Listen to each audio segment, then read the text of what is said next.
అనుగ్రహింపబడి ఉన్నది. ఇతరులైతే కన్నులార చూచియు చూడకయు, చెవులార వినియు గ్రహింపక ఉండునట్లు వారికైతే ఉపమాన రీతిగా బోధింపబడుచు ఉన్నది. ప్రియులరా, గత ఆదివారము విశ్వమునకు ముందు తండ్రి, విశ్వములో ముందు కుమారుడు. మరి ఎంతమంది ఈ నూతన విషయాన్ని మీరు వినగలిగినారు? చాలా మంది విషయంలో బయట వాక్యం విన్నవారు చాలా సంతోషించి, అయ్యా మునుపెన్నడు వినలేని నూతన విషయాలను బైబిల్ లేఖనాల్లో మరుగైన సత్యాలు మాకు తెలియపరుస్తున్నందుకు చాలా సంతోషం అని చాలా వరకు తెలియపరుస్తూ వస్తున్నారు. మరి స్థానికులైనటువంటి మీకు ఇంత సమృద్ధి గల వాక్యము, వినూతనమైన విషయాలు మీకు అందించబడుతున్నాయి. మీరు ఎంతవరకు దానిని స్వీకరించి ఆస్వాదించగలుగుతున్నారు?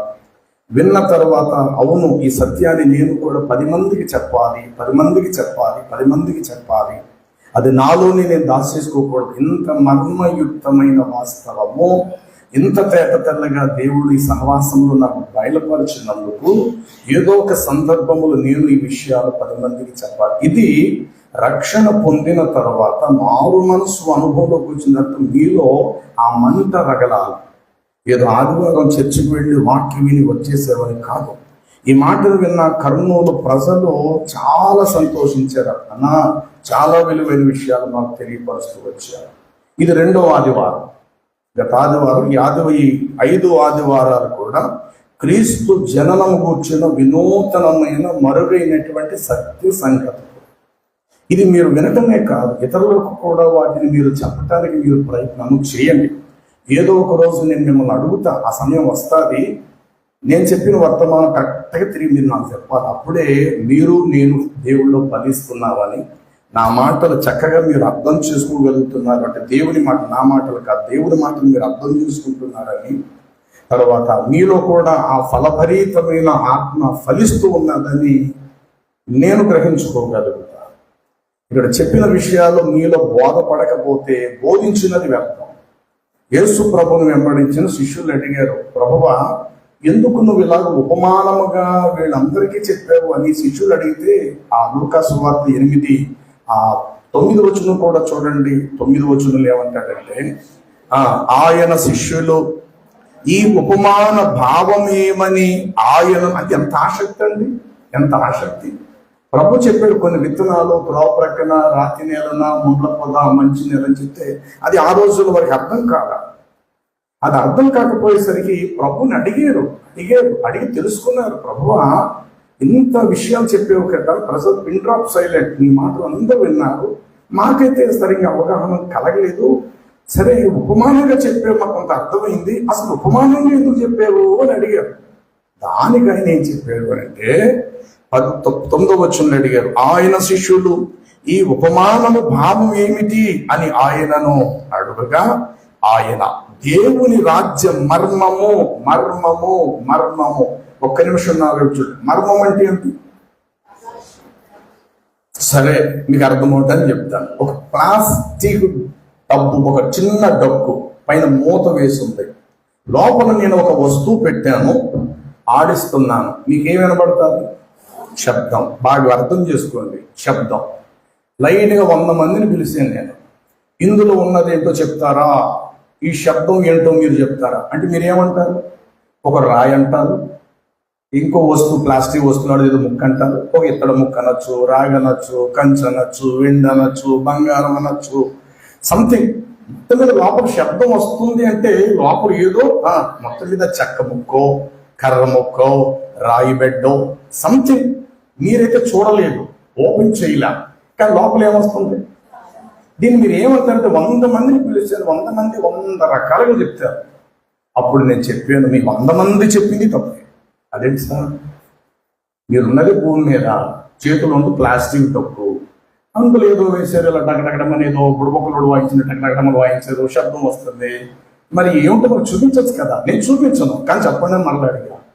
మళ్ళీ మీరు ఏం చేస్తారు? మళ్ళీ మొదలు చెప్తారు, రాయి ఉంటారు, గోదావరిలో తీసిన రాయి, లేదు చెరువులో తెచ్చిన రాయి, లేదు కాలువలో తెచ్చిన రాయి, లేక రోడ్డు మీద రాయి. ఎన్ని చెప్పొచ్చు అంటారు? చెప్పాలి, ఎన్ని చెప్పొచ్చు అంటారు? ఎన్నన్నా చెప్పచ్చు. అప్పుడు నేను నో మీరు చెప్పింది ఏది కాదు. అమెరికా నాసా పరిశోధకులు చంద్రమండలానికి వెళ్ళారు. చంద్రమండలంలో వారి పరిశోధన చేస్తున్నప్పుడు వారిని బ్రతిమలాడాను, అయ్యా వచ్చినప్పుడు ఏదైనా ఒక వస్తువు చిన్న పట్టరండి అయ్యా అన్నాను నేను. అది గుర్తించుకుని నాసా పరిశోధనలు అంతరిక్షంలోకి వెళ్ళి చంద్రమండలం నుంచి ఒక విలువైన వస్తువు తెచ్చి నా చేతిలో పెట్టారు. దానిని ఈ డబ్బులు లేకపోతే ఈ డబ్బాలో వేసి చూపి ఆడిస్తున్నాను అన్నారు. అయ్యి బాబోయ్ అవునా, ఏంటి చంద్రమండలం నుంచి తెచ్చారా, అయ్యి ఒక్కసారి చూడవండి అంటారా? కర్రముక్క అయితే మీకు ఎందుకు బోర్డు సార్లు మీరు కర్రముక్కలు చూసారు, రాయిబెడ్డ అయితే మీకు ఎందుకు బోర్డు సార్లు మీరు చూసారు, కంకర రాళ్ళు అయితే ఎవరికి కావాలి, రోడ్డు వేసే రాళ్ళు అయితే ఎవరికి కావాలి, ఇవన్నీ మనం చూడలేదండి. ఎన్నో 100 సార్లు మనం చూసాం. కానీ వెంటనే మీతో చెప్పా, నో ఇది మీరు అనుకున్నది కాదు, చంద్రమండలంలో ఒక విచిత్రమైన రాయి చూస్తారా అని అన్నప్పుడు అందరి దగ్గరికి వస్తారు. దాన్ని నిజంగా ఓపెన్ చేశారు. దాని ఆకారం వేరుగా ఉంది. అది చూడడానికి ఇలా పట్టుకుంటే మెత్తగా మట్టి అవుతుంది, మళ్ళా గట్టిగా రాయి అయిపోతుంది. చాలా విచిత్రంగా ఉంది. సార్ చెప్పండి సార్ ఇది ఎక్కడది? అమ్మ చెప్తున్నాను కదా, అంతరిక్షములో ఉండేటువంటి ఒక రకమైనటువంటి పదార్థం. చాలా ఆశ్చర్యం. కాబట్టి మూత తీసిన తర్వాత లోపల ఏంటనేది వాస్తవం తెలుస్తుంది. తీయలేనంత వరకు ఏంటది? మర్మం. చెప్పండి, మరుగు. అది మరుగు చేయబడింది, మర్మమై ఉన్నది. అంతవరకు మనకు తెలుసు. అది ఓపెన్ అవుతే అది ఏంటనేది తెలుస్తుంది. కాబట్టి ఇక్కడ వాక్యము ద్వారా ఏమవుతుందంటే వాస్తవాలు ఓపెన్ అవుతాయి. మీరు వాక్యం వినటమే కాదు, వింటూ మీరు ఏం చేయాలంటే మరుగైన విషయాలు బట్టబయలవుతూ ఉంటున్నప్పుడు దాన్ని మీరు క్యాచ్ చేయాలి. అది క్రైస్తవ విశ్వాసం. అలా క్యాచ్ చేసి దానిని విశ్వసించి దీనిని 10 మందికి మీరు భవిష్యత్తులో తెలియపరచడమే ప్రభు యొక్క ఉద్దేశం. అందుకే ఆయన వెళ్ళిపోతుంటాడు, మీరు సర్వ సృష్టికి సువార్త చెప్పి సమస్త జనములను నాకు శిష్యులుగా చేయండి. అది నీ బాధ్యత, అది నా బాధ్యత. అందరికీ సువార్త చెప్పాలి. ప్రభు యొద్దకు దేవుని సహవాసం, ఎక్కడైతే నువ్వు వాక్యం వింటున్నావు, ఎక్కడ ప్రభు మల్లలో పాలు పప్పు పొందుతున్నావు, అక్కడ ఖచ్చితంగా నూతన ప్రజల దేవుని సన్నిధికి తీసుకుని రావాలి. ఇది విన్న ప్రతి ఒక్కరిలో ఉండవలసిన మంచి బాధ్యత. ఓకే, కాబట్టి శిష్యులు అడిగారు ఈ ఉపమానం ఏమిటి అంటే, ఇప్పుడు ఆయన చెప్తాడు దేవుని రాజ్య మర్మము, దేవుని రాజ్య మర్మము ఎరుగుట మీకు అనుగ్రహించబడినది. ఇతరులైతే చూచియు చూడకయు వినియు గ్రహింపకయు ఉండునట్లు వారికైతే ఉపమాన రీతిగా బోధించబడుచున్నది. చెప్పండి ఏంటట? మర్మము. చెప్పండి ఏంటి? మర్మము. ఈరోజు ఈ మర్మము యొక్క వాస్తవాన్ని మనం గుర్తిద్దాం. రండి, 25 కీర్తనల గ్రంథం, 25 కీర్తనల గ్రంథం 14వ వచనము. యెహోవా యొక్క మర్మము ఆయన యందు భయభక్తులు గలవారికి మాత్రమే తెలిసి ఉన్నది. ఆయన తన నిబంధన వారికి మాత్రమే తెలియచేస్తాడు.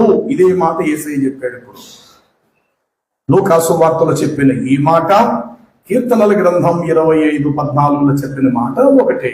ఏమిటది అని అంటే, యెహోవా యొక్క మర్మము ఆయన యందు నిజంగా నువ్వు దేవుని యందు భయభక్తులు, వినయము, విధేయత ఉంటే నాకు తెలియపరిచిన సంగతులు కొన్నైన దేవుడు నీకు బయలుపరుస్తా. నువ్వు బైబిల్ చదువుతున్నప్పుడు కన్నీటితో దేవుని వాక్యాన్ని గ్రహిస్తూ చదువుతూ ఉంటున్నప్పుడు వాస్తవమైన విషయాలు నీ హృదయంలోకి వచ్చినప్పుడు నీ హృదయం తేలికైపోతాడు. క్రీస్తుకు నీ హృదయం చాలా దగ్గర అవుతాడు. ఇది ఒక అనుభవంతో నేను మీతో చెప్తూ ఉన్నా. బైబిల్ నువ్వు చదువుతున్నప్పుడు బైబిల్లో ఉన్న లేఖనాలు నీ హృదయాన్ని తాకినప్పుడు అది కోట్ల రూపాయల ఆస్తి కంటే ఆనందదాయకమైనటువంటి ఆ ఆనందము నీ హృదయంలోకి పొంగి ప్రవహిస్తూ వచ్చినప్పుడు కలిగిన అనుభూతి వర్ణతీతమైనటువంటి. కాబట్టి 3 వారాలు, ఇక రాబోయే 4 వారాలు కూడా లోతైనటువంటి విషయాలు మనం ధ్యానం చేద్దాం. ఓకే, సరే. ఈ దినకాలము మనం చదువుకునేటువంటి లేఖన భాగము 72వ కీర్తన భాగాన్ని మనం చదువుకున్నాం. చెప్పండి, ఎన్నో కీర్తన మనం చదువుకున్నాము? 72వ కీర్తన భాగం చదువుకున్నాం. అందులో ఒక మాట నేను మీ ముందు ఉంచాలని ఆశపడుతున్నాను. అది సాక్షాత్తు క్రీస్తు ప్రభు యొక్క రక్షకుడైన మెస్సయ్యను గూర్చినటువంటి వాస్తవమైనటువంటి సంగతులు. అదేమిటంటే 17వ వచనం చదువుతున్నాను. అతని పేరు నిత్యము నిలుచును, అతని నామము 72:17వ వచనము. అతని పేరు నిత్యము నిలుచును, అతని నామం సూర్యుడు ఉన్నంత కాలము చిగుర్చు ఉండును. అతనిని బట్టి మనుషులందరూ దీవించబడతారు. ప్రభుని ఎరగని అన్యజనులందరూ అతడు ధన్యుడు అని చెప్పుకునేదరు.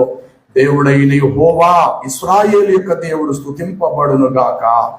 ఆయన మాత్రమే ఆశ్చర్య కార్యములు చేయువాడు.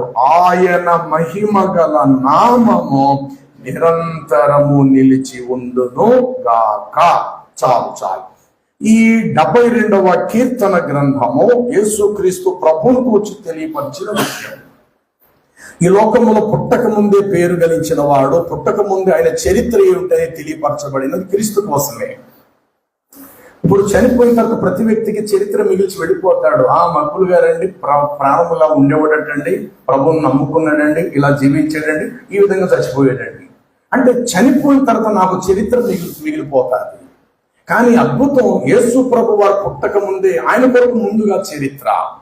ఎవరికి పుడతాడు, ఎక్కడ పుడతాడు, ఎందుకు పుడతాడు, ఎలా పుడతాడు, పుట్టి ఏం చేస్తాడు, ఏం సాధిస్తాడు, ఎలా జీవిస్తాడు, ఆయనకు మరణం ఎట్లా వస్తుంది, ఆ మరణం సమయానికి ముందు ఆయన ఏం చేస్తాడు, ఎంతమందిని బ్రతికిస్తాడు, గుడ్డి వారికి నేత్రాలు ఎట్లా ఇస్తాడు, ఈ విధంగా ఆయన బోధ నలుమూలలకి ఎలా విస్తరిస్తాడు, ఆయనని ఎట్లా చంపుతారు, తిరిగి ఆయన సమాధి నుండి ఎట్లా లెగుస్తారు, ఈ విషయాలన్నీ కూడా క్రీస్తు ప్రభు పుట్టక మునిపే చెప్పబడిన విషయాలు. నేను పుట్టే సమయానికి ఒకవేళ నా తల్లి దగ్గరికి వెళ్ళి, అమ్మ నువ్వు కొడుకుని కన్నావు కదా, ఈ కొడుకు ఎలా జీవిస్తాడు, నా తల్లి ఏం చెప్పుద్ది, మీ తల్లి ఏం చెప్పుద్ది? అప్పుడే పుట్టాడు వాడు. ఆడి చరిత్ర ఏంటో కూడా ఎవరికి తెలియదు. వాడు మంచిగా బ్రతుకుతాడా, చెడ్డగా బ్రతుకుతాడా, ఏ వయసులో చనిపోతాడు, ఎలా చనిపోతాడు అని జన్మనిచ్చిన ఏ తల్లిదండ్రులకైనా తెలుసు అంటారా? ఎవ్వరికీ తెలియదు. కానీ యేసుక్రీస్తు ప్రభు వారు భూమి మీద పుట్టక మునుపు జన్మించక పూర్వమే ఆయన ఎందుకు పుడతాడు, ఎలా జీవిస్తాడు, ఎందుకోసం చచ్చిపోతాడు, ఆయన మరణించి తిరిగి ఏం చేస్తాడు, ఇన్ని విషయాలు యేసుక్రీస్తు ప్రభు వారి కొరకు. గత ఆదివారం మీకు అందించిన వర్తమానం ఏమిటి? విశ్వమునకు ముందు తండ్రి విశ్వములో ప్రప్రథముగా క్రీస్తు చేయబడ్డారు. క్రీస్తు ద్వారా, అంటే క్రీస్తు తండ్రి రొమ్ములోంచి వచ్చారు. ఆ క్రీస్తు ఈ విశ్వమంతటిని కలిగించాడు. దేవదూతలు అయిన వారు, పరలోకము కూడా ఆయనది, సృష్టి ఆయనది, మనుషులమైన మనందరము క్రీస్తుకు హక్కుదారులు, క్రీస్తుకు జవాబుదారులం. ఆయనే మనలందరినీ సృష్టించినవాడు. అలాంటి క్రీస్తు 2000 సంవత్సరాల కాలానికి పూర్వం దాదాపు ఈ లోకానికి పశువుగా, ఒక చిన్న బాలుడుగా, ఒక శిశువుగా పశువుల పాకలో ఆయన పరుండబెట్టబడ్డాడు. ఈయన కొరకు ఈ భూమి మీదకి రాకక మునుపు ఈయన స్థానం ఏమిటి, ఈయన అంతస్తు ఏమిటి, ఈయన రాకక ముందు ఈయన గురించి ఈయన ఏం చెప్పుకున్నారు. ఇప్పుడు దేవుడు ఒక్కడైనప్పుడు, దేవుడు ఏదైనా ఒక పని చేయాలన్నప్పుడు దేవుడే చెప్పుకోవాలి. ఇంకొకటి వచ్చి దేవుడు ఇలా చేయబోతున్నాడంటే ఆడు దేవుడి కంటే గొప్పవాడైపోతాడు. వాడు దేవుడి కంటే గొప్పవాడైపోతాడు. ఏదైనా ఒక విషయం చెప్పాలంటే దేవుడే చెప్పాలి, దైవ కార్యం. అప్పుడు ఆ వర్తమానం దూతల్లోకి వెళుతుంది, దూతలు ప్రజలకు వచ్చే వర్తమానాన్ని అందిస్తారు.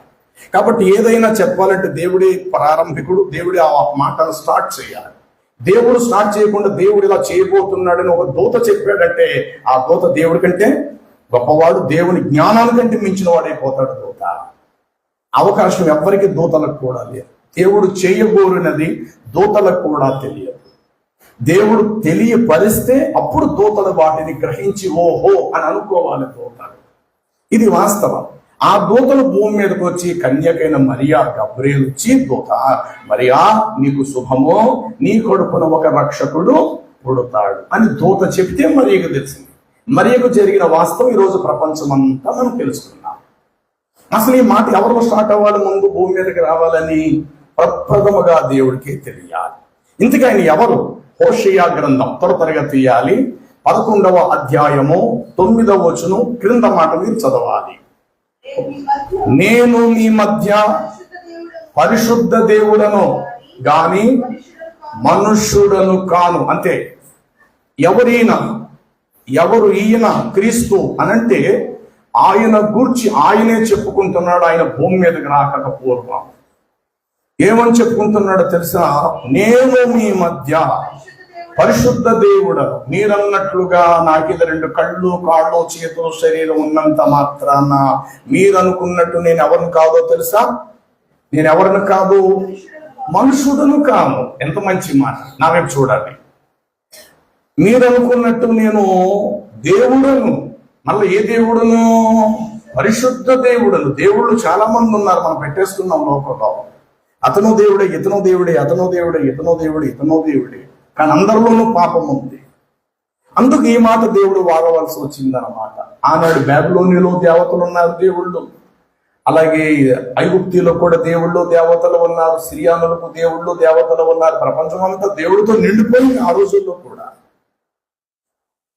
మిద్దె దేవత, గృహ దేవత, పొలిమేరు దేవత, ఆశీర్వాద దేవత, సంతానపు దేవత, ధనాన్నిచ్చే దేవతని మన దేశంలోనే కాదు గాక ఈ దేవతలు ఆల్రెడీ మనకంటే ముందు గ్రీకులు కూడా ఉన్నారు. గ్రీక్ సామ్రాజ్యంలో కూడా ఇలాంటి దేవుళ్ళు యొక్క నమూనాలు అక్కడ కూడా కనబడతాయి. 3 ప్రాముఖ్యమైన దేవుళ్ళు, బ్రహ్మ, విష్ణు, మహేశ్వరులాగా ఆ విధమైన దేవుళ్ళు అటు గ్రీక్ సామ్రాజ్యంలో గ్రీకులు కూడా ఉన్నారు. కాబట్టి మీరు గూగుల్లోకి వెళ్ళి మీరు సెర్చ్ చేసుకొని ఆ యొక్క గ్రీకుల యొక్క దైవములు ఎవరు, దేవుళ్ళు ఎవరు అని అంటే కనుక వాళ్ళ పేర్లతో సుద్దా బయటకు వస్తారు. అందుకు దేవుడు వాడిన మాట ఏంటో తెలుసా? నేను మీ మధ్య పరిశుద్ధ దేవుడనే తప్ప మీరు అనుకున్నట్లుగా నేను మనుషుడను మాత్రము కాదు. ఎందుకు పరిశుద్ధ దేవుడు అంటే, మరియ దగ్గరకు దూత వచ్చి చెప్పాడు, మరియా దయాప్రాప్తురాలా, నీవు పరిశుద్ధమైన కుమారుడను కంటావు. దావీదు పట్టణమందు నేడు రక్షకుడు మీ కొరకు పుట్టినాడు. ఆ శిశువు పరిశుద్ధుడై దేవుని కుమారుడని భూమి మీద అనబడతాడు. భూమి మీద మనుషులుగా వచ్చాము కాబట్టి కుమారుడుగా అనబడతాడు, కుమారుడుగా పిలువబడతాడు. ఎందుకని ఆదాము దేవుని కుమారుడు. చెప్పండి, ఆదాము ఎవరు? దేవుని కుమారుడు. అలాగే నీతిమంతులు బైబిల్ ప్రభువు చెప్పాడు, సమాధానపరచువారు వారు దేవుని కుమారులు అనబడతారు. అంటే నేను చెప్పాలని లేదు. ఎందరైనా అంగీకరించెదరు వారందరూ దేవుని కుమారులు. ఎందరైనా అంగీకరించెదరు వారందరూ దేవుని కుమారులు అగుటకు ఆయన అనుగ్రహం అనుగ్రహించును. ఇలాగ భూమి మీద ఉన్న మనందరం ఎవరు అంటే దేవుని సంతానమే. కానీ మనందరూ పుట్టించబడ్డాం, కానీ క్రీస్తు పుట్టించబడలేదు. తండ్రి యొక్క ఆశయాలు బయటకు వచ్చాయి, తండ్రిలో ఉన్న ఉద్దేశాలు బయటకు వచ్చి వాటికి శరీరం అమర్చబడినది. మన మట్టి నుండి తీయబడ్డా, మనందరిలోనూ ఏదో పొరపాట్లు, తప్పిదాలు, పాపాలు ఉన్నట్టుగా క్రీస్తులో ఏ చిన్న మచ్చుకు ఆనవాలు కూడా లేదు. కారణం ఎవరంటారు? సాక్షాత్తు దైవమే. కాబట్టి నేను మీ మధ్య ఎవరినో తెలుసా? దేవుడును మాత్రమే కాదు, పరిశుద్ధ దేవుడను. చెప్పండి, ఏ దేవుడను? పరిశుద్ధ దేవుడను. కానీ మీరు అనుకున్నట్టు నేను ఎవరిని కానంటే మానవ మాత్రుడను నేను కాదు. ఏమంటే ఈ మర్మాన్ని పూర్వ ప్రవక్తలందరూ అక్కడక్కడక్కడక్కడ తెలియపరుస్తూ వచ్చారు. దీనిని క్రొత్త నిబంధన సంఘానికి పౌలు భక్తుడు ద్వారా ఎంతటి విశ్లేషణ అందించాడంటే 9వ అధ్యాయం రోమా పత్రిక 5వ వచనం చదివితే, పితరులు వీరివారు శరీరమును బట్టి క్రీస్తు వీరిలో పుట్టెను, ఈయన సర్వాధికారి అయిన దేవుడే అయ్యుంది నిరంతరము స్తోత్రము పొందనర్హుడై ఉన్నాడు.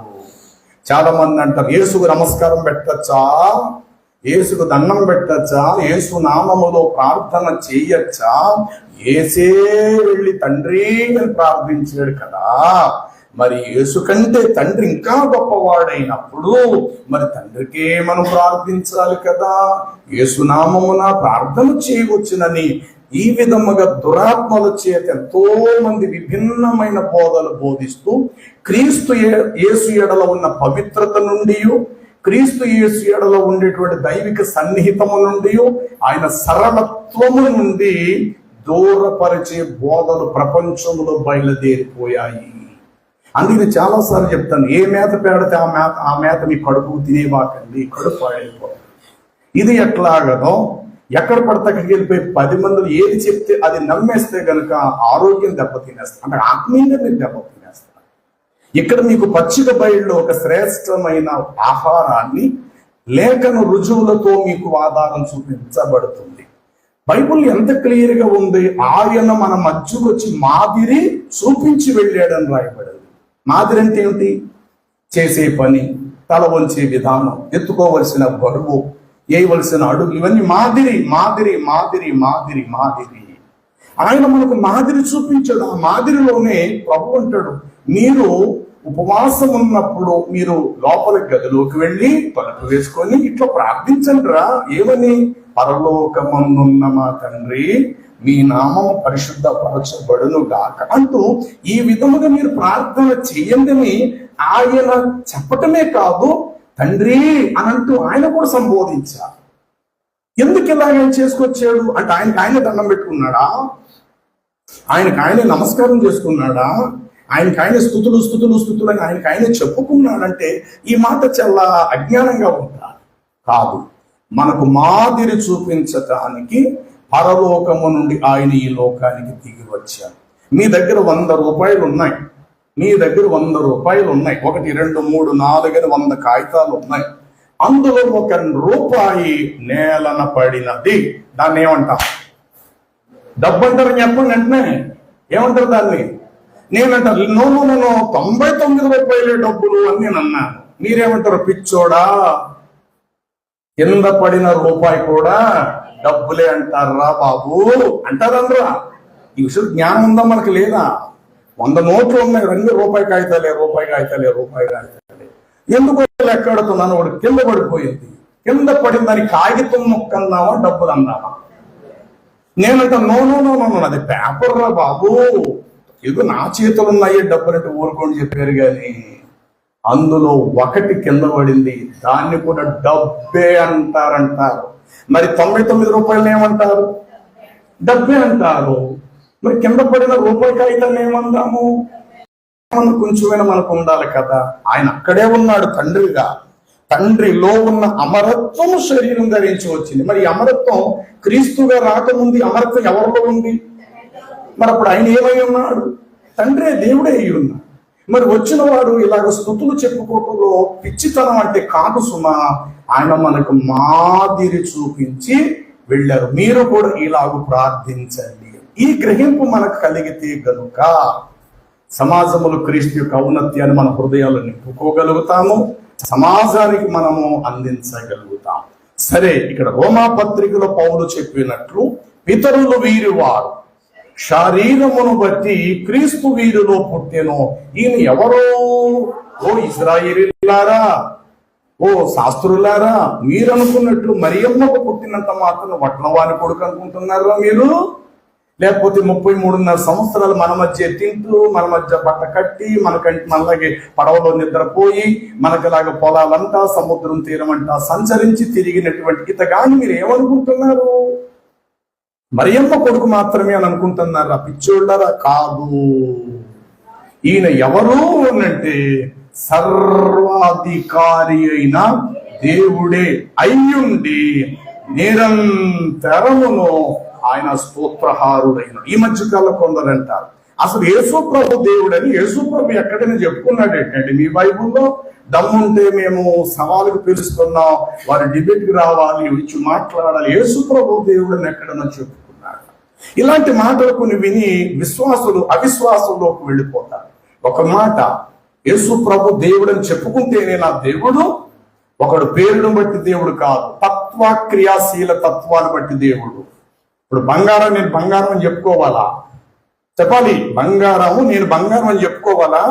ఈ బంగారం పక్కన మీరు తీసుకెళ్ళి ఏ వస్తువునో పెట్టండి, అది బంగారం కాదు అంతే. ఏది కాదు, దాని పక్కన పెట్టేది ఏది కూడా అది. అప్పుడు బంగారం ఏమైంది? బంగారమే అయింది. మీరు బంగారం పక్కన ఇనుప ముక్కను తీసుకెళ్ళి పెట్టండి, బంగారం అయిపోయిద్దా? ఇతర ముక్కను తీసుకెళ్ళి పెట్టండి, బంగారం అయిపోయిద్దా? రాయి పెట్టని తీసుకెళ్ళి పెట్టండి. ఇప్పుడు బంగారం చెప్పుకోలేటి, నువ్వు పక్కన పెట్టిన వస్తువును బట్టి నువ్వే మార్పులు వేయచ్చు. దేనికి? అది మాత్రమే బంగారము సుమా. దీనికి పెద్ద లాజిక్ ఏం అక్కర్లా.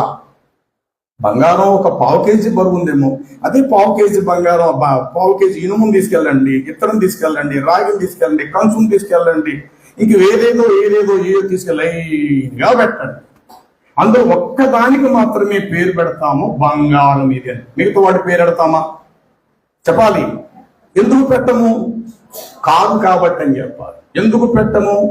అది బంగారము కాదు కాబట్టి. ఇలాగ బంగారాన్ని పబ్లిక్ లో నేను బంగారం అని చెప్పుకోకల్లా, తత్వమును బట్టి, క్రియలను బట్టి, దాని విలువైన స్థాయిని బట్టి, దాని విలువైన అంతస్తును బట్టి దానికి ఏం పేరు పెట్టాము? అది ఎప్పటికీ మురికి కాలువ వేసినా మరలా బయట తీస్తే బంగారమే. గొయ్యలు తీసి ఒక సంవత్సరం పాతి పెట్టి మరలా బయటికి తీసినా, ఎందుకంటే బంగారం తన లక్షణాలను ఎప్పటికీ పోగొట్టుకోదు, తన అంతస్తును పోగొట్టుకోదు, తన స్థాయిని పోగొట్టుకోదు. యేసు భూమి మీదకి రాకముందు పరలోకంలో ఆయన పరిశుద్ధుడుగానే ఉన్నాడు. భూమి మీదకు వచ్చి కూడా ఆయన ఏమై ఉన్నాడంటే పరిశుద్ధుడుగానే ఉన్నాడు, ఎక్కడ చెక్కు చెదరనివా. కాబట్టి ఈ కారణాన్ని బట్టి మీరు చదివిన హోషేయ 11:9 ప్రకారము, నేను మీ మధ్య పరిశుద్ధ దేవుడునే తప్ప మీరు అనుకున్నట్టు పిచ్చోళ్ళారా, నేను మనుష్యుడను కాదు. యేసుక్రీస్తుని ఎందుకు చంపటానికి కారణమైందో తెలుసా? రండి 10వ అధ్యాయం యోహాను సువార్త 33 చదివితే, అందుకు శాస్త్రులు పరిశీలు ఆయనను పట్టుకొని, నీవు మనుష్యుడు అయి ఉండి దేవుడునని నీవు చెప్పుకొనుచున్నావు. చాలు, నా వంక చూడాలి. నీవు మనుష్యుడు అయి ఉండి, చెప్పాలి, మనుష్యుడు అయి ఉండి దేవుడునని చెప్పుకొనుచున్నావు. అంటే హోషేయ గ్రంథములో 11:9 ఏ మాట అయితే చెప్పబడిందో ఇదే మాట యేసు వాడారు. అబ్బాయి, నేను మీ మధ్య మనుషుడు అనుకుంటున్నారు రా పిచ్చోళ్ళారా, అబ్రహాము కంటే నేను ముందున్నవాడను, సులేమాను కంటే గొప్పవాడను, దేవాలయము కంటే గొప్పవాడను, యోనా కంటే గొప్పవాడను. ఇలాగ ఆయన చెప్పిన మాటలను బట్టి ఆయన ఔన్నత్యాన్ని మనం గుర్తించాలి. ఆయన ఎవరు? యేసు ప్రభు ఎవరు? కాబట్టి ఇక్కడ ఈ వచనం ప్రకారం యేసు ప్రభు ఏమని చెప్పుకున్నాడు తను తాను అనంటే దేవుడననే చెప్పుకున్నాడు. ఈ కారణం చేతి ఎక్కడున్న మతాధికారుల కోపం వచ్చింది. ఒక విషయం, ఎందుకు ఈ మాట వారు ఆ మాటకు అంత రియాక్షన్ ఎందుకు అయ్యారు అనంటే, చూడండి యెషయా గ్రంథములో 40 అధ్యాయం, యెషయా గ్రంథములో 40 అధ్యాయాన్ని మీరు చదివితే అక్కడ ఇట్లా వ్రాయబడి ఉంటారు, యెహోవా అను నేను నేనే దేవుడను. చూడండి 25వ వచనం, త్వరగా, నీవు ఎవనితో సమానముగా మీరు నన్ను ఎవనికి సాటి చేయుదురు అని పరిశుద్ధుడు. ఇది పెద్ద ప్రశ్న యూదులకు. ఇది ఎప్పుడు మాట? ఇది యేసు భూమి మీదకి రాక ముందు 750 సంవత్సరాల క్రితం యెషయా ద్వారా చెప్పిన మాట. ఏమని అనంటే, నీవు ఇతనితో సమానుడని మీరు నన్ను ఎవనికి సాటి చేయుదురు అని పరిశుద్ధ దేవుడైన ప్రభువు అడుగుచున్నాడు. ఈ మాటను బేస్ గా తీసుకొని ఏమన్నారు? నీవు మనుష్యుడు అయ్యుండి అని నిన్ను దేవుడితో ఏం చేసుకుంటున్నావు? సాటి కల్పిస్తున్నావు. ఇది మా యెషయా ప్రవచనం ప్రకారం నువ్వు కరెక్ట్ కాదు నువ్వు చెప్పింది. ఇదండి సమస్య. యెషయాలో ఉన్న 40 అధ్యాయం 25 వచనం ప్రకారము ఆయన ఎవరు ఏమంటున్నాడు? నన్ను మీరు ఎవరితో సాటి చేయదు, దీనితో సమానుడని నాకు ఎవరిని మీరు చూపిస్తారు? నేనే దేవుడు, నాకు ముందు ఏ దేవుడు లేడు. చెప్పాలి, నా తర్వాత ఏ దేవుడు కూడా నిర్మించబడలేదు, నేనే దేవుడను. ఈ మాటలు ఇంకెక్కడ కనబడతాయి?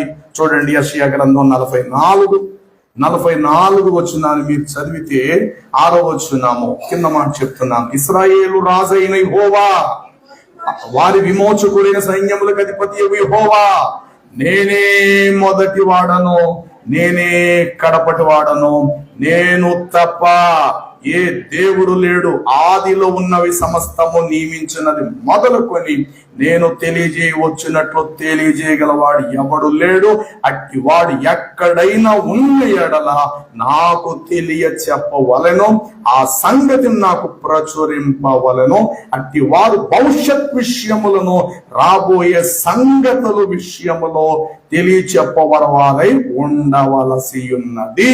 ఇదండి ఇజ్రాయేలీలు ధర్మశాస్త్రం బాగా చదువుతా ఈ గ్రంథాల మీద వారికి మంచి పట్టు ఉండటాన్ని బట్టి అరే దేవుడి మాటలు యెషయా గ్రంథంలో చెప్తుంటే మరియ కడుపును పుట్టినటువంటి వడ్లవాడైనటువంటి 33.5 సంవత్సరాలు మూతి మీద సరిగా మీసమే లేనోడు ఏం చెప్తున్నాడు ఇప్పుడు చెప్పాలి, నేనే దేవుడా, నేనే మిమ్మల్ని రక్షించువాడు, నేను తప్ప వేరొక రక్షకుడు లేదు. ఈయన భూమి మీద చెప్తుంటే ఈ మాటలకు వాడు పిచ్చెక్కేసింది.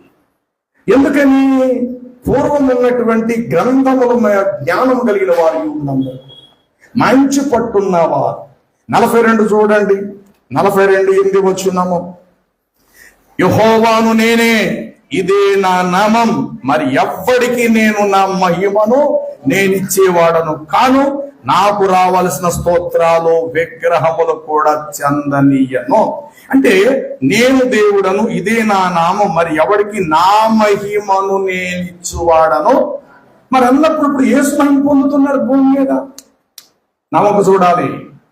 అందుకే మరలా చెప్తున్నాను, ఇతరులు గ్రహించకుండునట్లు వారికి ఉపమానం, మీరైతే దేవుని రాజ్య మర్మములను ఎరుగుచున్నారు కనుక మీకు ఉపమానముగా చెప్పవలసిన అవసరత. అందుకే చాలా బుర్ర దగ్గర పెట్టుకుని మీరు ప్రతి మాట మీరు వినాలి.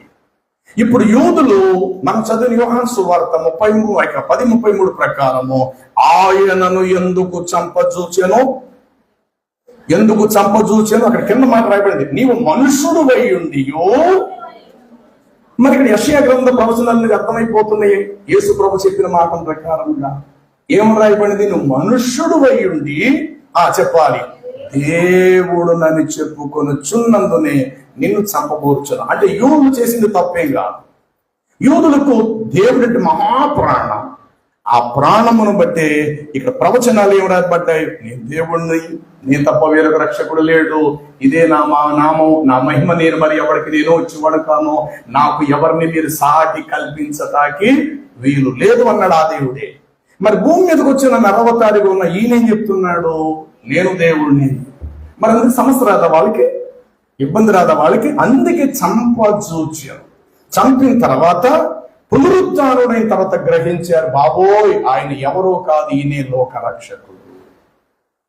కాబట్టి జాగ్రత్తగా మరలా వినండి. పితరులు వీరువారు, శరీరమును బట్టి ఈయన వీరిలో పుట్టినే కాని ఈయన సర్వాధికారి అయిన దేవుడై ఉన్నాడు. చూడండి యెషయా గ్రంథము 6:9 ఏలయనగా మనకు శిశువు పుట్టును, మనకు కుమారుడు అనుగ్రహింపబడును, ఆయన భుజము మీద రాజ్య భారముండును, ఆయన ఆశ్చర్యకరుడు, ఆలోచనాకర్త, బలవంతుడైనటువంటి దేవుడు, నిత్యుడగు తండ్రి, సమాధానకర్త, అధిపతి అని ఆయనకు పేరు పెట్టు.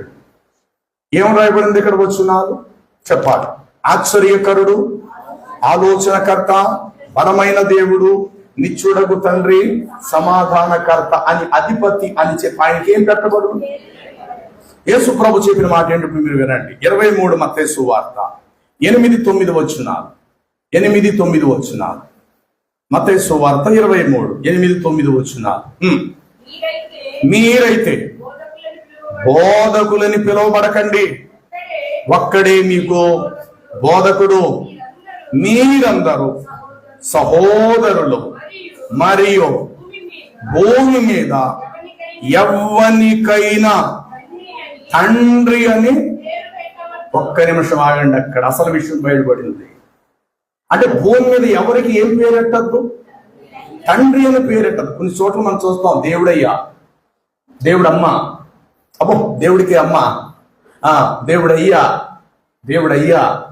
చాలా చోట్ల ఉంటాయి. అది వారి ఇష్టం, సంతోషమే. మరి ఎందుకు పెట్టారో, చిన్నప్పుడు బిడ్డ బ్రతకాలని చెప్పి ఆ పేర్లు పెట్టుకున్నారో. కొంతమంది అంటే మా ఇంటి దేవుడు ఇప్పుడే బయటికి వెళ్ళాడు బాబా, ఇంకా రాలేదు, మా ఇంటి దేవుడు. ప్రసన్నమ్మ ఆయన పేరేంటి అనుకుంటున్నారు? ఎక్కడ దాకా వెళ్ళిపోక్కర్లేదు, ఇక్కడే ఉన్న సాక్ష్యం. ఏంటంట అయితే బైబిల్ ఏం చెప్తున్నది, దేవుని వాక్యం, అసలు మీరు భూమి మీద తండ్రి అనే నామకరణం ఎవరికి పెట్టకండి. అందుకే కొన్ని సందర్భంలో యేసు అనే పేరు పెట్టడానికి భయపడతారు. ఎందుకంటే ఒరే యేసు ఇలా రారా, ఒరే క్రీస్తు ఇలా రారా, ఒరే యేసురత్నం ఇలా రారా, అయ్యి బాబు తెలియక ఏదో గొప్ప వచ్చేస్తుంది అది.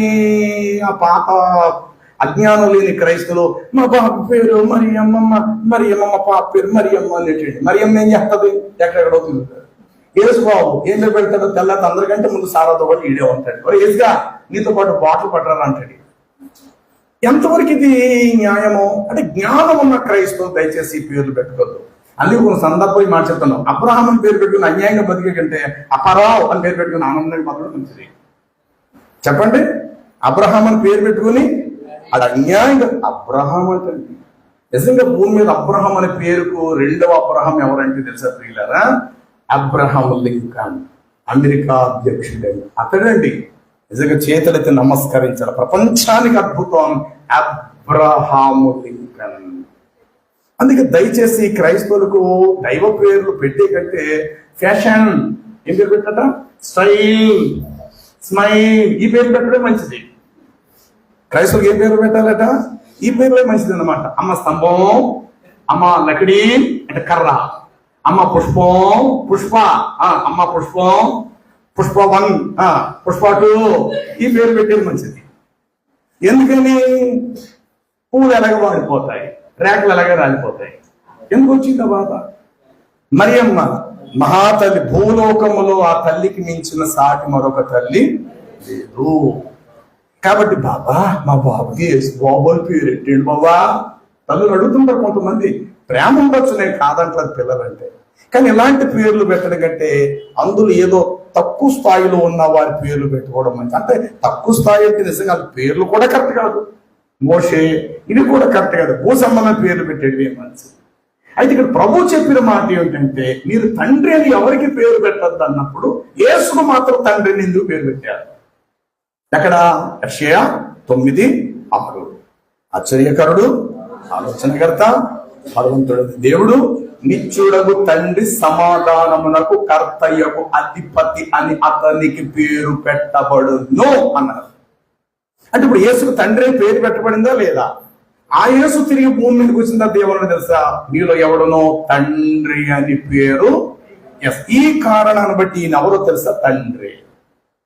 ఎందుకంటే పూర్వ ప్రవక్త అజ్ఞానంగా పెట్టిన పేరు కదా, దేవుని ఆత్మ చేత ప్రవక్త యెషయా దేవుని ఆత్మ చేత నింపబడి ఆ రాబోయే మెస్సయ్య, ఆ రక్షకుడు కోసం ఈ పేరు పెట్టాడు. మొదట ఆయన ఆశ్చర్యకరుడు, ఆశ్చర్యకార్యాలు చేస్తాడు. ఆ ఆశ్చర్యకరుడు. 2 ఆలోచనకర్త, సుదూరం ఉన్న విషయాలు ఆలోచిస్తాడు. ఆయన నిత్యుడకు తండ్రి, బలవంతుడైన దేవుడు, ఆయన పరిశుద్ధుడు. కాబట్టి ఆయనకు తండ్రి అని పేరు ఎప్పుడో 750 సంవత్సరాల క్రితం యెషయా కాలంలోనే పేరు పెట్టబడింది. 750 సంవత్సరాల తర్వాత పుట్టిన యేసు ప్రభు వారు ఏం చెప్పారంటే, మీలో ఎవడ బోధకుడని కలబడకండి రా బాబు, అలా పెట్టవద్దు, సహోదరులను పిలిపించుకోండి, మీకు పుణ్యం ఉంటుంది.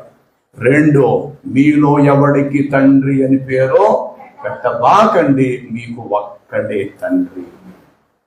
ఈ కారణాన్ని బట్టి యేసుక్రీస్తు ప్రభు ఎవరంటే సాక్షాత్తు దేవుడని నమ్మి తీరాలి. రోమాపత్రిక మీద చదివిన 9:5 వచనం ప్రకారము, హోషేయ గ్రంథము 11వ అధ్యాయము 9 వచనము ప్రకారము, అలాగే యెషయా గ్రంథం మీద చదివిన 40, 42, 44 వచనాల ప్రకారము, నా మహిమను నేను మరి ఎవరికి నేను ఇచ్చువాడనో కాదు, యెహోవానకు ఇదే నా నామము, నేనే దేవుడను అన్నాడు ఆయన.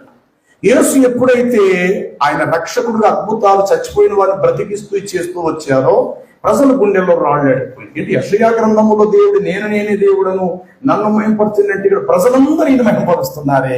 ఈయనెవరు? మరియమ్మ కుమారుడు. ఈయనెవరు? వడ్లవాని కుమారుడు. అనంతు ఆకారాన్ని చూస్తూ వచ్చారే తప్ప ఆయన నిజతత్వాన్ని గుర్తించాల. ఏమిటైన నిజతత్వము? కొలస్సీ పత్రిక 2వ అధ్యాయం 9వ వచనం, ఎలయనగా దేవత్వము యొక్క సర్వ పరిపూర్ణత శరీరముగా క్రీస్తునందు నివసించుచున్నది. చాలు.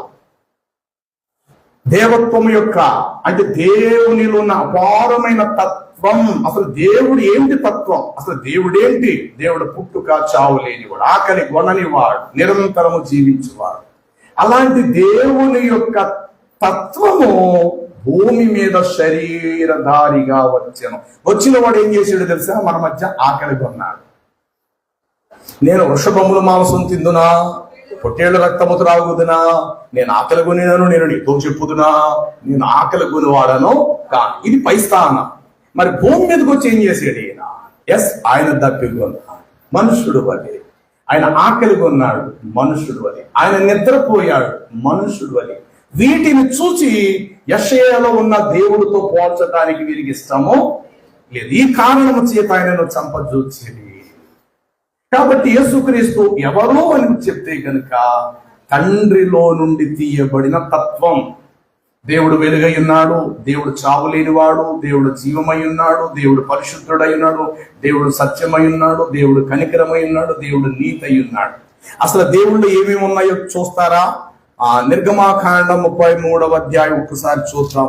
నిర్గమాకాండము 33వ అధ్యాయము 17వ వచనము. కాగా యెహోవా నీవు చెప్పిన మాట చొప్పున చేసేదను, అయితే నీ మీద నాకు కటాక్షము కలిగినది, నీ పేరును బట్టి నిన్ను నేను ఎరుగుదును అని మోషేతో చెప్పగా, అతడు దయచేసి దేవా నీ మహిమను నాకు చూపించవా అని అడుగగా, అందుకాయన నా మంచితనమంతయు నీ ఎదుట కనుపరచెదను. ఏం కనుపరచెదను? ఏంటి మంచితనం చెప్పండి. ఇప్పుడు ఎవడు చాలా మంచి చూడండి, సరే ఓకే, పిల్లడు చాలా మంచి చూడండి అని మీరు ఎప్పుడైనా ఎవరైనా అడిగారు అనుకోండి, ఆమెతో ఈ సమాధానం చెప్తే మీరు తిరిగి అడగండి, మంచోడా, ఏ విషయంలో మంచోడు అని అంటే కొంత లిస్ట్ ఇస్తారు. వాడండి తల్లిదండ్రులు అంటే చాలా వినయం అండి, వాడు ఇతరులకు పెడితేనే కానీ ఎప్పుడు కూడా వాడు తెలియడండి, ఎవరికైనా ఆపదంటే కనుక ఇట్టే వచ్చి వాలిపోయి వారికి సహాయం చేస్తారండి, వాడు కడుపుకు తినటం మానుకొని ఇతరులకు పెడతాడండి, ఎంత దూరం అయినా ఎవరికి పని అప్పగించడండి, భారం పాడి మోస్తాడండి.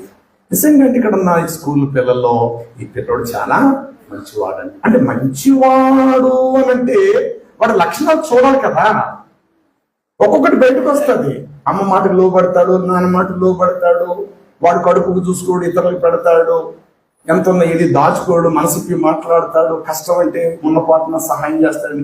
ఇలాంటి పిల్లవాడిని అండి ఈ తరంలో ఎవరిని మనకు చూడలేవండి. పిల్లవాడు చాలా మంచివాడు. ఇప్పుడు దేవుని మోషే అడిగాడు, దేవా ఒక్కసారి నీవు నాకు కనపడవా అంటే, అబ్బాయి నన్ను నువ్వు చూడవు కానీ నా మంచితనమంతా నీ ఎదుట ప్రదర్శింప చేస్తాను అన్నాడు. ఆ మంచితనం ఆ రోజు ఒక మహిమా శరీరముతో మోషే ముందు నడవటం జరిగినది. చూడండి, కింద వచనానికి వద్దాం.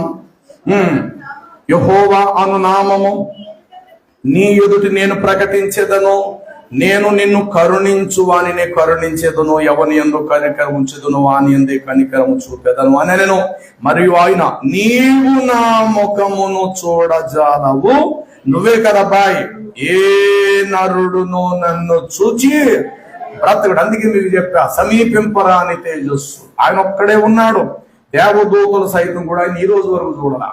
ఆయన ఉన్నది వాస్తవానికి పరలోకములో కాదు, పరలోకము కంటే మించిన మహిమలో ఉన్నాడు. తండ్రి ఒక్కడే, కుమారుడు ఉండేది పరలోక, దేవదూతలు ఉండేది పరలోక. పరలోకములో పరిశుద్ధుడు పరిశుద్ధుడని ఆరాధించబడేవాడు ఆ క్రీస్తే, ఆ క్రీస్తే, ఆ క్రీస్తే. మరి తండ్రి సంగతి ఏంటి అనంటే, కుమారుడును ఆరాధిస్తే తండ్రిని ఆరాధించిన. ఇప్పుడు చిన్న ముక్కను మన బంగారం అంటే పెద్ద పెద్ద ఏమంటాం, చిన్న బంగారాన్ని పొగిడితే పెద్ద బంగారాన్ని అలుగుద్దా? అరే నన్నేరా వాళ్ళు పొగిడేది, ఎందుకంటే నా నుండి తీయబడింది. చిన్న ముక్క బంగారం, దాన్ని కళ్ళకద్దుకుంటున్నారు. అప్పుడు ఎవరిని కళ్ళకద్దుకున్నట్టు? నన్ను కళ్ళకద్దుకున్నట్టే కదా. చిన్న ముక్క బంగారాన్ని ఎంతో జాగ్రత్తగా తీసుకెళ్లి భరిణిలో దాచిపెట్టి బంగారంలో దాచుకున్నారు. జాగ్రత్త అంటే అర్థం ఏంటి?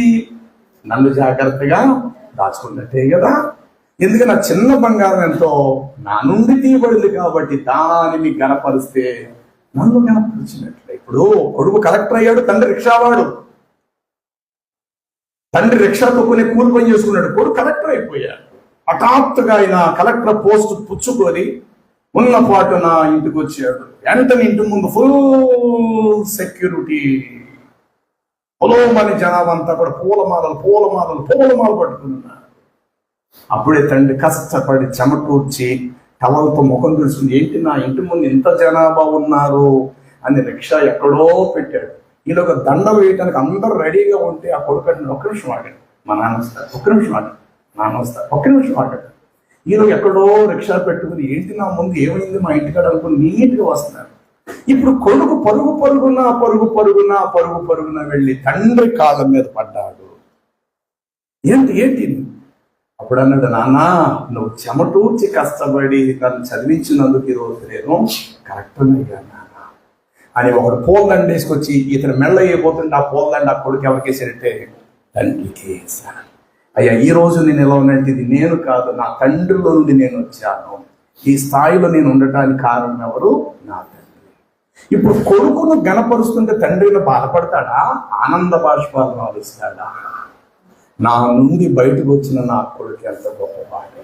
ఇప్పుడు తండ్రిని గణపరచడం ఒకటి, కొడుకుని గణపరచడం ఒకటి అయిందండి అక్కడ. నో, పెద్దలతో పాటు అధికారులతో పాటు ఆ కొడుకు కూడా తండ్రిని అక్కడే కూర్చోబెట్టి ఒక టవల్ కప్పితే పెద్ద అధికారులందరూ కూడా కొడుకుని బట్టి ఎవరికి నమస్కారం పెడతారు? ఆ రిక్షావాడైన తండ్రి కూడా దండం పెడతారు. ఎందుకని? ఆ తండ్రిలో నుండి ఈ కొడుకు బయటికి వచ్చాడు. ఇప్పుడు కొడుకుని గణపరిస్తే తండ్రిని ముఖం మార్చుకుంటాడా? నా కుమారుని గణపరిస్తే అది నన్ను. ఎస్, అందుకే మీరు కుమారుని మీరు గణపరచిన ఎడల తండ్రిని మీరు గణపరిచిన వారు. నేను నా తండ్రియు ఏకమై ఉన్నాను, నన్ను చూచు ప్రతివాడు నా తండ్రిని చూచున్నాడు. ఇంతవరకు ఎవడు కూడా తండ్రిని చూచిన వాడు నేడు తండ్రి రొమ్ము నుండి వచ్చిన ద్వితీయ కుమారుడే ఆయనను లోకమునకు బయలుపరచు. సరే రండి, మళ్ళీ ముందుకు వస్తున్నా. అందుకు మోషేతో దేవుడు ఇట్లా చెప్పాడు, మరియు ఆయన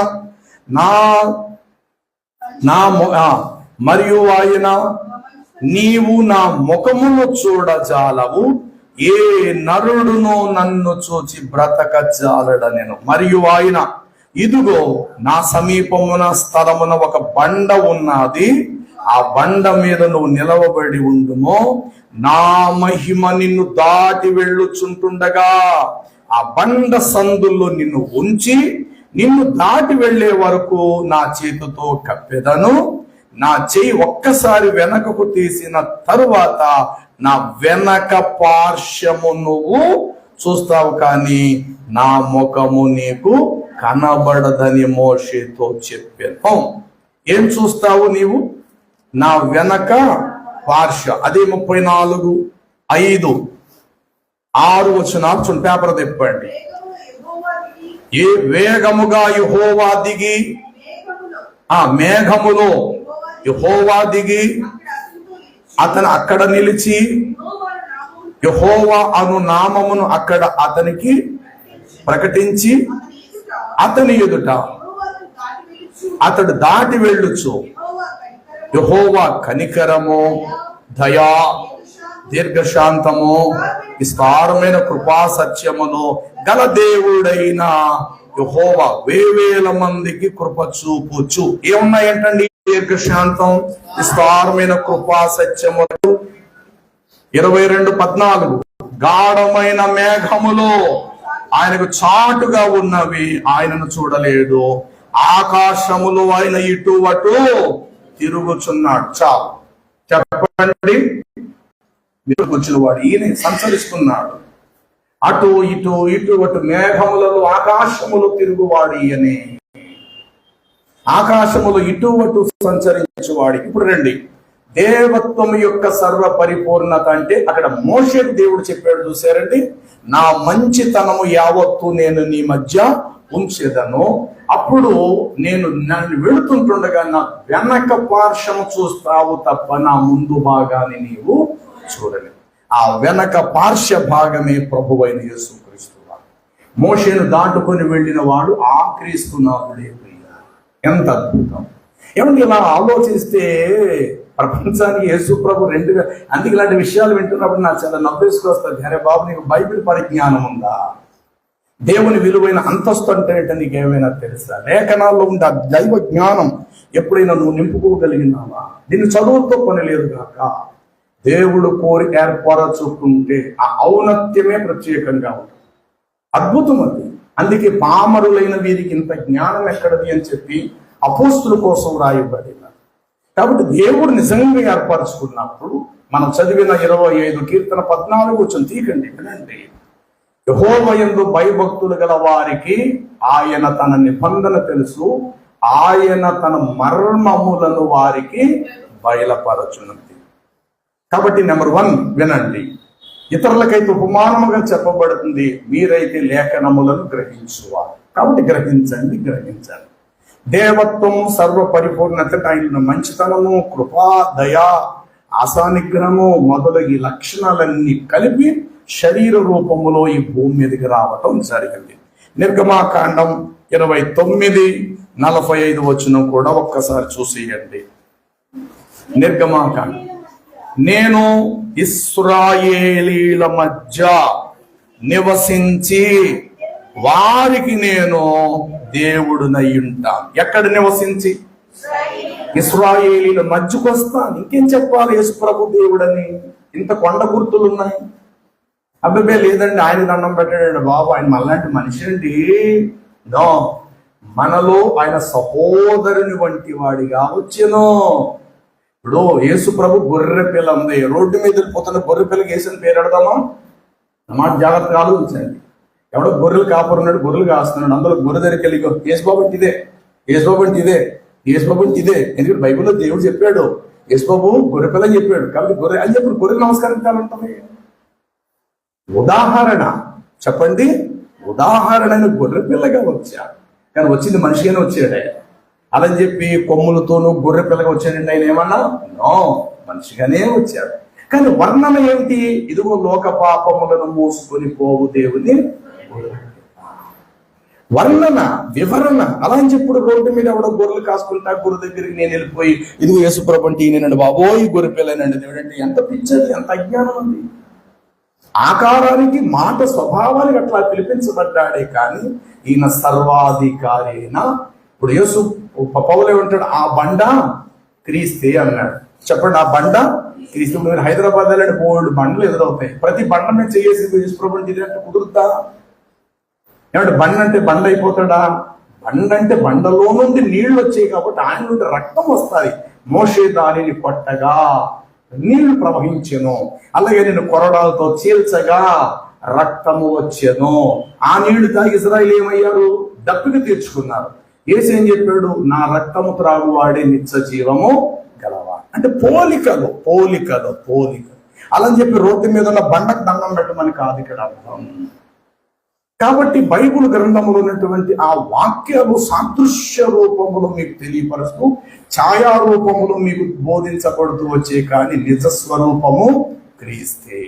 కాబట్టి ఇక్కడ అంటాడు, నేను ఇశ్రాయేలీల మధ్య చెప్పాలి, ఇశ్రాయేలీల మధ్య నేను నివసించి వారికి ఏమై ఉంటాను అనంటే వారికి నేను సాక్షాత్తు దేవుడనై ఉంటాను. జెఫన్యా గ్రంథం అనగా జకర్యా గ్రంథానికి ముందుంటాది. మలాకి, జకర్యా, జెఫన్యా అంటే మత్తయి సువార్త దాటిన తర్వాత ముందుంటాది. 3:17 వచనము, నీ దేవుడైన యెహోవా మీ మధ్య ఉన్నాడు. చాలంతే. మీ దేవుడైన యెహోవా చెప్పాలి. ఇర్మియా నిర్గమకాండంలో ఏం చెప్పాడు? నేను ఇశ్రాయేలీల మధ్య నివసించి వారి దేవుడినై ఉంటున్నాను. ఎక్కడేం చెప్పాడు? జెఫన్యా 3:17 ప్రకారము, అమ్మా మీ దేవుడైన యెహోవా మీ మధ్య ఉన్నాడంటే ఇశ్రాయేలీల మధ్య. మరి ఇశ్రాయేల్ మధ్య ఉన్నవాడు ఎవరంటే యేసు. మరి యేసు కోసం పూర్వ ప్రవచనాలు ఏం చెప్తున్నాయి? దైవ ప్రవక్తలు అని సాక్షాత్తు దేవుడు, దేవునిలో ఉన్న అమరత్వం శరీర రూపం ధరించి మన మధ్యకు వచ్చింది. తండ్రి వేరు, కుమారుడు వేరు కాడు. బంగారం ఎక్కడైనా బంగారమే, చిన్న బంగారమైన బంగారం, పెద్ద బంగారమైన బంగారమే. పాలల్లో కొన్ని పాలు బయట తీసి పిల్లలు పట్టించి హార్లిక్స్ కలిపావు. అదే పాలల్లో కొంత తీసి పెరుగు తోడెట్టావు. ఇప్పుడు పెరుగును పాలనందం అనేద్దామా? ప్రారంభ దశ ఏంటి? పాలుది. పెరుగు యొక్క మూల దశ ఏంటి? పాలు. పెరుగు యొక్క మూల దశ ఏంటి? ముందు ప్రప్రదంగా పాలు. ఆ పాలు తోడెట్టాం, పెరుగైంది. అదే పాలు హార్లిక్స్ కలిపి పిల్లలు కూడా పట్టించి. ఇప్పుడు పిల్లలు పట్టించింది పాలు అందామా పెరుగు అందామా? పాలే. ఇప్పుడు పెరుగును కూడా ఏమన్నారు? వాస్తవం చెప్పాలంటే పాలే. తోడు పెట్టాం కాబట్టి అది పెరిగయ్యింది. ఒక గడ్డగా కళ్ళకు కనబడేటట్లు చేతితో పట్టుకుంటే అలా పాలు నిలబడవు, కానీ పెరిగి తనగా ఒక గడ్డ పెరుగు చేతితో 2-3 నిమిషాలు 5 నిమిషాలు పట్టుకోగలుగుతాం. పాలు తల మెల్లిగా కారుతాయి. కాబట్టి ఒకే పాలు దాన్ని పెరుగుగా మార్చుకుంటావు, పాలుగా త్రాగుతావు, నీ ఇష్టం. అదే పెరుగును నువ్వు చిలికిస్తే అందులోంచి తెలియలేని వెన్న బయటకు వస్తుంది. ఆ వెన్నను కాస్త నువ్వు పొయ్యి మీద పెడితే అది కాస్త నెయ్యి రూపంలో మారి పరిమళమైన మంచి వెన్న, ఇక నెయ్యి సువాసన వస్తుంది. ఎక్కడైనా వేడివేడి నెయ్యి కాస్తున్నప్పుడు దాని సువాసన వేరుగానే ఉంటారు. కాబట్టి ఒకే పాలలో తెలియలేని వెన్న దాచబడినది, అదే వెన్నలో తెలియబడలేని కంటికి కనబడలేని నెయ్య కూడా దాచబడదు. కాబట్టి వాటి పనులను చేసినప్పుడు ఒక్కొక్కటి బయటపడుతుంది అన్నమాట. అలాగే దేవుని యొక్క అమరత్వం త్రిత్వముగా ఒక్కటే ఉన్నవాడు ఒక్కడే ఆయన త్రియేక దేవుడిగా ఉన్నాడు. తండ్రిగా మనం ఆయన్నే చూస్తున్నాం, కుమారుడుగా ఆయన చూడాలి, పరిశుద్ధాత్మని ఆదరణకర్తగా ఆయనే ఉన్నాడు. కాబట్టి లేఖనాలను మనం బాగా పరిశోధన చేసినప్పుడు చూడండి, దేవుని యొక్క వాక్యంలో మరొక మాట, యోహాను సువార్త 8:14, యోహాను సువార్త 8:14 వచ్చున్నాము. 18-14 యోహాను సువార్త 18-14. ఒక మనుష్యుడు ప్రజలందరి కొరకు చనిపోవుట ప్రయోజనకరమని యూదులకు ఆలోచన చెప్పినవాడు. ఏమన్నా ఆలోచన అది ఆనాటికి పూర్తవ్వాల, చెప్పినవాడు అంతే. ఎవరు? ఆనాటి ప్రధాన యాజకుడు. ఏటట? ఒక మనుష్యుడు ప్రజలందరి కొరకు చనిపోట. ఇదే ఆయన చివరి టైంలో కూడా ఏం చెప్పాడో ఆ మాట కూడా మరొకసారి ఆ ప్రారంభంలో ఒక మాట చెప్తాడు. 11:50 చివరిలో చెప్పింది 18 అయితే మొదట్లో కూడా ఒక మాట చెప్పాడు. 11:50 వచ్చిందాం. మన జనమంతయు నశింపకుండునట్లు ఒక మనుషుడు ప్రజల కొరకు చనిపోట మీకు ఉపయుక్తమని మీరు ఆలోచించుకొనరా? ఇంకా మీరు ఆలోచించారు, మీకు తెలివి లేదా? అరే, ఒక ఆయన చనిపోవాలి, భూమి మీదకి వచ్చి ఒక ఆయన మరణిస్తాడు. ఎందుకని? యెషయా చెప్పాడు 53లో, అతడు తన ప్రాణము ధారపోయును, అతడు నలగగొట్టబడుటకు యెహోవాకు. మరి నలగొట్టబడి చావాలంటే ముందు పుట్టాలి కదా, పుట్టకుండా చావు ఎట్లా వస్తుంది? కాబట్టి చస్తాడు ఒక ఆయన, చావాలి.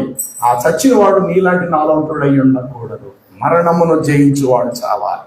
అప్పుడే మరణం ఓడిపోయింది. మరణం దగ్గర ఓడిపోయిన వాడు ఎంతమంది చచ్చిపోయినా సరే మరణం ఎప్పుడు విజయమే సాధిస్తుంది. అట్లా కాదు, మరణాన్ని ఓడించగలిగే ఒక జయశాలి రావాల. మరణాన్ని జయించేవాడు మన కొరకు పుట్టాలి. ఆ మరణం జయించిన తర్వాత ఆయన అంటాడు, ఓ మరణమా నీ ఎక్కడా, ఓ మరణమా నీ విజయం ఎక్కడని చెప్పి మరణం యొక్క శిరస్సుపై కూర్చోవాలి. ఆయన మరణాన్ని తన కాళ్ళ కింద త్రొక్కాలి. మరణం అనే శిరస్సుపై వచ్చి ఆయన నిలవబడాలి. సాతానుడు శీఘ్రముగా మీ పాదముల క్రింద చెదగ త్రొక్కాను. ఆయన తన పాదములతో సర్పమును లేకపోతే మరణాన్ని త్రొక్కాను. అంటే ఎంత అద్భుతమైన విషయాలు లేఖనాల్లో మనకు కనబడుతుంది. మనుషులందరి కొరకు ఒకడు చనిపోట ఉపయుక్తమని మీరు ఆలోచన చేసుకొనరావో యూదులారా. కాబట్టి ఈయన ఎవరో కాదు, మరణించబోతున్నాడు. మరణిస్తాడు, తిరిగి లేస్తాడు, లేవబోతున్నాడు, ఖచ్చితంగా లేస్తాడు. కాబట్టి ఆయన మీరు నేను అని అనుకున్నట్టు వడ్లవాని కుమారుడు కాడు, మీరు నేను అనుకున్నాడు కేవలం మరియమ్మ పుత్రుడు మాత్రమే కాడు, ఆయన సర్వాధికారి అయిన దేవుడయ్యుండియు నిరంతరము కూడా ఆయన ఏమై ఉన్నాడంటే స్తోత్రహారుడై ఉన్నాడు.